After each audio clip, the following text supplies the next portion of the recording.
नमस्कार मित्रों, गायत्री कॉलेज सांचौर के YouTube चैनल में आपका स्वागत है, अभिनंदन है। आज क्लास BSc थर्ड ईयर के सब्जेक्ट बॉटनी में डिस्कस करेंगे प्रीवियस ईयर में आए हुए कुछ महत्वपूर्ण प्रश्नों के बारे में। विद्यार्थियों, पिछले 2 वीडियोज में हमने कुल 20 क्वेश्चंस जो शॉर्ट टाइप थे के आंसर सहित पढ़ा था। उसी कड़ी में आज का ये इस प्रकार का वीडियो नंबर 3, जिसमें पुनः कुछ छोटे प्रश्नों के बारे में डिस्कस करेंगे। यदि आप इन तीनों वीडियो को देख लें तो कम से कम आपके पास 30 प्रश्नों की एक छोटी सी डिक्शनरी तैयार हो जाएगी और इनमें से अधिकांश प्रश्न प्रत्येक वर्ष रिपीट होते रहते हैं। इस लेक्चर का मुख्य उद्देश्य यही है कि एक बार आप वीडियो को देखते हुए अपनी स्टडी जारी रखते हैं तो आपका रिवीजन हो जाता है, मेमोरी रिकॉल हो जाएगी। यदि आपने अभी तक इस चैनल को सब्सक्राइब नहीं किया है तो इसे सब्सक्राइब कीजिए, इसे लाइक कीजिए और शेयर कीजिए। महत्वपूर्ण प्रश्नों की इसी कड़ी में हमारा पहला प्रश्न है, ये संबंध क्या है? तो ओपी या प्रासरण दाब और टीपी के मध्य का जो अंतर है वो मूल रूप से डीपीडी कहलाता है। तो हमारे ये क्वेश्चन नंबर 1 कंप्लीट होता है। एक क्वेश्चन आता है कि फ्लोएम में कार्बनिक पदार्थों के कार्बनिक विलयों के स्थानांतरण हेतु किन्हीं 2 मान्य सिद्धांतों को लिखिए अथवा 2 सिद्धांतों का उल्लेख कीजिए। छोटा क्वेश्चन है, इसलिए हमें केवल सिद्धांतों के नाम ही लिखने हैं। यदि हम उनके प्रतिपादकों के नाम साथ में लिख देते हैं तो प्रश्न थोड़ा सा और ज़्यादा सटीक हो जाता है। जैसे यहाँ बोर्ड पे प्रदर्शित 2 सिद्धांत हैं। द्रव्यमान प्रवाह परिकल्पना, जो कि मुंश नामक वैज्ञानिक के द्वारा दी गई थी, इसलिए उसको मुंश परिकल्पना कहते हैं। ये परिकल्पना 1930 में थी। स्थानांतरण हेतु सबसे ज़्यादा मान्य परिकल्पना या सिद्धांत द्रव्यमान प्रवाह परिकल्पना है। दूसरे नंबर की लिखी हुई है वैद्युत परासरण परिकल्पना, जो कि फेंसम और स्पेनर के द्वारा प्रतिपादित है। इसके अलावा पढ़ी गई किन्हीं 2 परिकल्पना को हम लिख सकते हैं। तो हमारा एक प्रश्न नंबर 2 कंप्लीट होता है। नेक्स्ट प्रश्न संख्या 3, C4 पादपों में कार्बन डाइऑक्साइड के क्रिया द्वारा निर्मित होने वाला प्रथम स्थायी उत्पाद कौन सा होता है? तो वो होता है ऑक्जेलो एसिटिक एसिड। ऑक्जेलो एसिटिक एसिड के संश्लेषण के लिए कौन सा एंजाइम आवश्यकता होता है? तो वो होता है फास्फोइनोल पाइरूवेट कार्बोऑक्सिलेज। तो प्रथम स्थायी उत्पाद निर्माण हेतु आवश्यक एंजाइम है, एंजाइम पूछा है तो वो होता है फास्फोइनोल पाइरूवेट कार्बोऑक्सिलेज। और ये एंजाइम मेसोफिल सेल में पाया जाता है। इसकी स्थिति है वो है मेसोफिल सेल्स।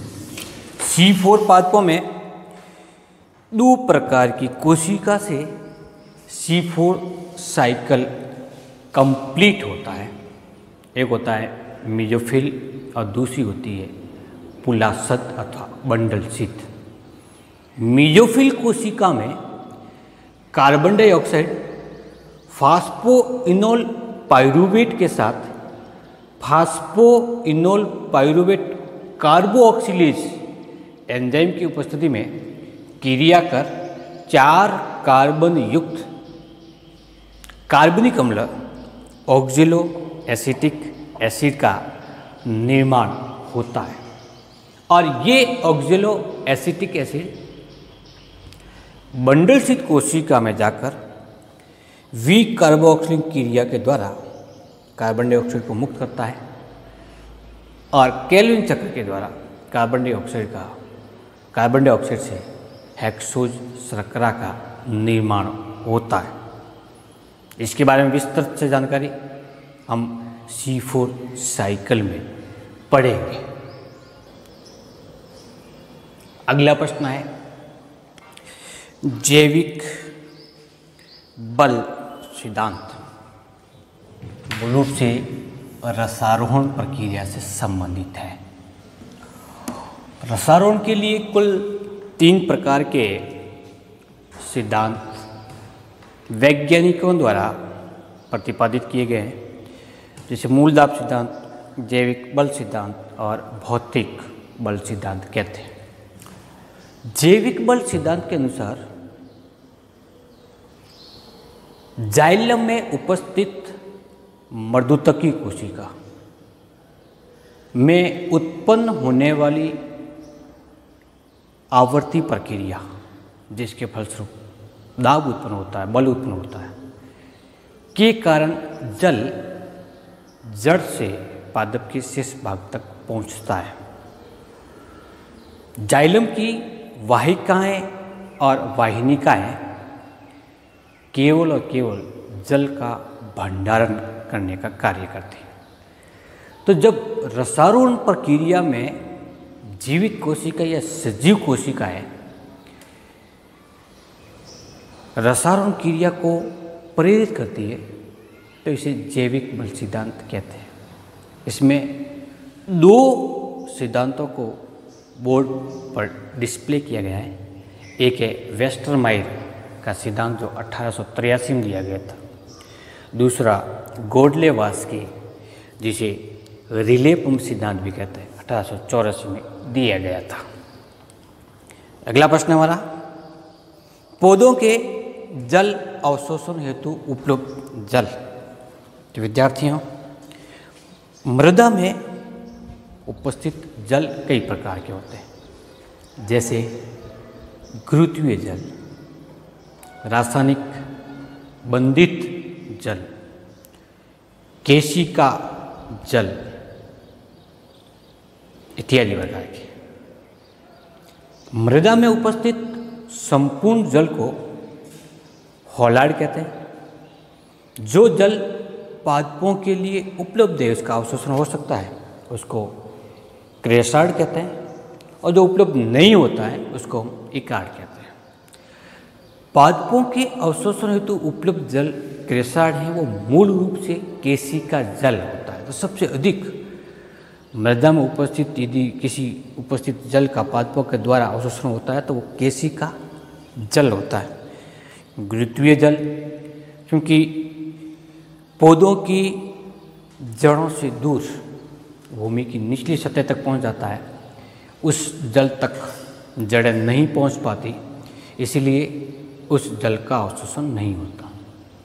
रासायनिक बंधित जल या अधिशोषित जल मुक्त अवस्था में नहीं पाया जाता, अगेन उस जल का भी उपयोग नहीं होता। तो पौधों के लिए पौधों के अवशोषण हेतु उपलब्ध जल है वो क्रेसार्ड है, वो मुख्य रूप से केशिका जल है। अगला प्रश्न है कि रसारोहण हेतु सबसे माननीय सिद्धांत कौन सा है। जैसा कि पहले प्रश्न संख्या 4 में डिस्कस किया था कि ये 3 प्रकार का होता है, भौतिक, जैविक और मूलदाब सिद्धांत। तो इस रसारोहण हेतु सबसे ज़्यादा मान्य सिद्धांत है वो वाष्पोत्सर्जन अपकर्ष या सहसंजन बल सिद्धांत है, जिसे वाष्पोत्सर्जन आकर्षण बल सिद्धांत भी कहते हैं। इस सिद्धांत को डिक्सन और जोली के द्वारा 1894 में दिया गया था। होता क्या इसमें कि पर्ण में उपस्थित रंध्रों द्वारा वाष्पोत्सर्जन होता रहता है और उसके फलस्वरूप उन कोशिकाओं में या अंतरकोशिका अवकाश में डीपीडी का मान बढ़ जाता है। फलस्वरूप पास स्थित कोशिका से जल अधिक डीपीडी युक्त क्षेत्र की ओर प्रवाहित होता है। ये क्रिया लगातार जारी रहने से जल के अणुओं के मध्य एक खिंचाव उत्पन्न होता है, एक तनाव बल उत्पन्न होता है। फलस्वरूप जल पादप के शीर्ष भाग तक की ओर गमन करता है। इस टॉपिक को हम वाष्पोत्सर्जन आकर्षण बल सिद्धांत के नाम से अलग से पढ़ेंगे। ये टॉपिक एग्जाम की दृष्टि से बहुत ही महत्वपूर्ण है। इसके संबंधित प्रश्न लंबे प्रश्न के रूप में या बड़े प्रश्न के रूप में कई बार पूछा जा चुका है। अगला जो प्रश्न है वो है बीज प्रसुप्ति। जब अनुकूल परिस्थिति होते हुए भी कोई बीज अंकुरित नहीं होता है तो इस अवस्था को बीज की प्रसुप्ति अवस्था या प्रसुप्ता कहते हैं, सीड डोरमेंसी कहेंगे। क्योंकि बीजों का अंकुरण होना बहुत जरूरी है, इसलिए प्रसुप्ति अवस्था या डोरमेंसी हानिकारक होती है। लेकिन प्रकृति के अंदर ये क्रिया पाई जाती है, इसका मतलब इसका लाभ भी होगा। तो लाभ क्या है इस संदर्भ में हमें देखना है। मुख्य रूप से बीज की प्रसुप्ति होने से पादप अपने आप को सूखे से बचा लेता है, क्योंकि अनुकूल परिस्थिति नहीं है, जल की कमी है। इस स्थिति में यदि बीज अंकुरित हो जाए तो जल के अभाव में वो नवोद्भिद संपूर्ण पादप के रूप में विकसित नहीं हो पाता। पादप उस वातावरण से अपने आप को मुक्त रखता है, मुक्त रखने की कोशिश करता है, इसलिए वो बीज के रूप में प्रसुप्ति अवस्था में चला जाता है।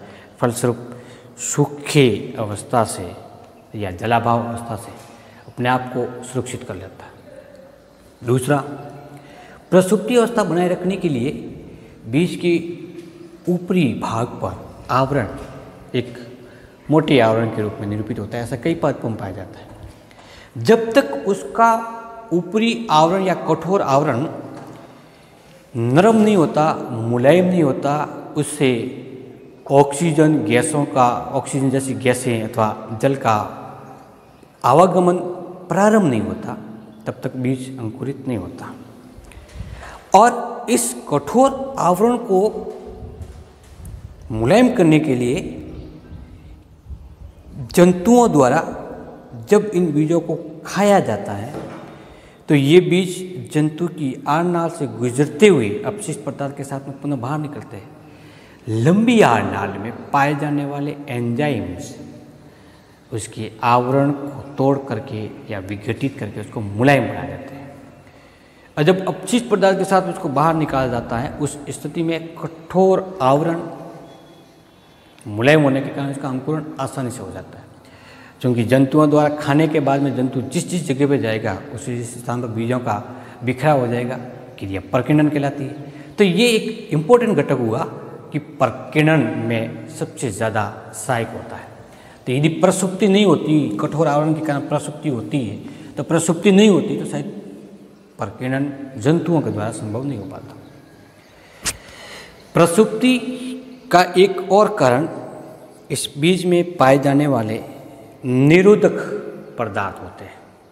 निरोधक जैसे एब्सिसिक अम्ल एक हार्मोन है जिसकी उपस्थिति में बीज अंकुरित नहीं हो पाता, और जब अंकुरित नहीं होता तो प्रसुप्ति अवस्था बनती है। अब इन निरोधक पदार्थों की उपस्थिति में बीज जैसी संरचना लंबे समय तक प्रसुप्ति अवस्था में बनी रहती है, जिसके कारण हम यदि इनका भंडारण करें, इसको संग्रहित करें, तो वो लंबे समय तक सुरक्षित रह सकता है। विभिन्न प्रकार के कंद जैसे आलू, प्याज इत्यादियों का संग्रहण करने के लिए उसकी प्रसुप्ति अवस्था महत्वपूर्ण भूमिका निभाती है। आलू को भंडारण करने के दौरान यदि इसके अंदर पाए जाने वाला निरोधक पदार्थ निष्क्रिय हो जाए तो वो भंडारित जगह पर ही पड़ा पड़ा अंकुरित हो जाता है, जिससे फलस्वरूप कंद का उपयोग नहीं हो पाता। तो प्रसुप्ति मूल रूप से भंडारण में सहायक होती है। तो इस प्रश्न को 1 नंबर की दृष्टि से पढ़ा गया है, जिसमें बीज प्रसुप्ति के लाभ लिखने होते हैं, तो हम कम से कम 3 से 4 लाभ लिखते हैं। अगला प्रश्न है हमारा, खनिज पोषक तत्वों से पूछा जाता है। तो विद्यार्थियों, पादपों में पोषक तत्वों को 2 श्रेणियों में विभक्त करते हैं, खनिज और अखनिज। अखनिज में कार्बन, हाइड्रोजन और ऑक्सीजन होता है, जबकि खनिज पोषक तत्वों को हम उसमें प्रयुक्त होने वाली मात्रा के आधार पर गुरुमात्रिक और सूक्ष्म मात्रिक तत्व कहते हैं। गुरुमात्रिक तत्व वो होते हैं जो पादप के लिए या पादप की उपावश्यक क्रिया के लिए सबसे ज़्यादा आवश्यक होता है। ये सामान्यतः पर 0.002 ppm से अधिक मात्रा में प्रयुक्त होता है, जबकि इससे कम वाले सूक्ष्म मात्रिक कहलाते हैं। गुरुमात्रिक तत्वों को भी उसकी कार्य के आधार पर या महत्व के आधार पर पुनः 2 भागों में डिवाइड किया जाता है। जो आवश्यक घटकों के निर्माण के लिए आवश्यक है, जैसे DNA है, ATP है, NADP है, और वो इसकी प्राथमिक वृद्धि के लिए जरूरी है, उसको नाम देते हैं प्राथमिक गुरुमात्रिक तत्व। और जो इसके सप्लीमेंट के रूप में काम आता है, उसको नाम देते हैं द्वितीयक गुरुमात्रिक तत्व। प्राथमिक गुरुमात्रिक तत्वों के रूप में N, P और K नाइट्रोजन, फास्फोरस और पोटेशियम को रखा गया है, जबकि द्वितीयक गुरुमात्रिक तत्वों के लिए कैल्शियम, मैग्नीशियम और सल्फर को रखा गया है। नाइट्रोजन, फास्फोरस और पोटेशियम पादपों के लिए सबसे अधिक आवश्यक पोषक तत्व है। नाइट्रोजन राइबोन्यूक्लिक एसिड के निर्माण के लिए आवश्यक है, फास्फोरस राइबोन्यूक्लिक एसिड और ऊर्जा के स्थानांतरण करने के लिए अणुओं के निर्माण के लिए आवश्यक है, पोटेशियम सेल डिवीजन के लिए आवश्यक है, उसकी ग्रोथ के लिए आवश्यक है। इसीलिए इनको रखा गया प्राथमिक, और प्राथमिकों को, इन तीनों को क्रांतिक तत्वों के नाम से भी जानते हैं। दूसरी श्रेणी के कैल्शियम, मैग्नीशियम, सल्फर है, जबकि सूक्ष्म मात्रिक तत्वों में boron, copper, zinc, ferrum, molybdenum, manganese, chloride और निकल जैसे तत्व हैं। इसके अतिरिक्त भी विभिन्न प्रकार के सूक्ष्म मात्रिक तत्व प्रयुक्त होते हैं, लेकिन मुख्य रूप से पोषक तत्वों की श्रेणी में 17 तत्वों को पढ़ा जाता है। आज के इसी खनिज पोषक के प्रश्न के साथ ही महत्वपूर्ण प्रश्नों के संदर्भ का एक और अध्याय समाप्त होता है। नमस्कार।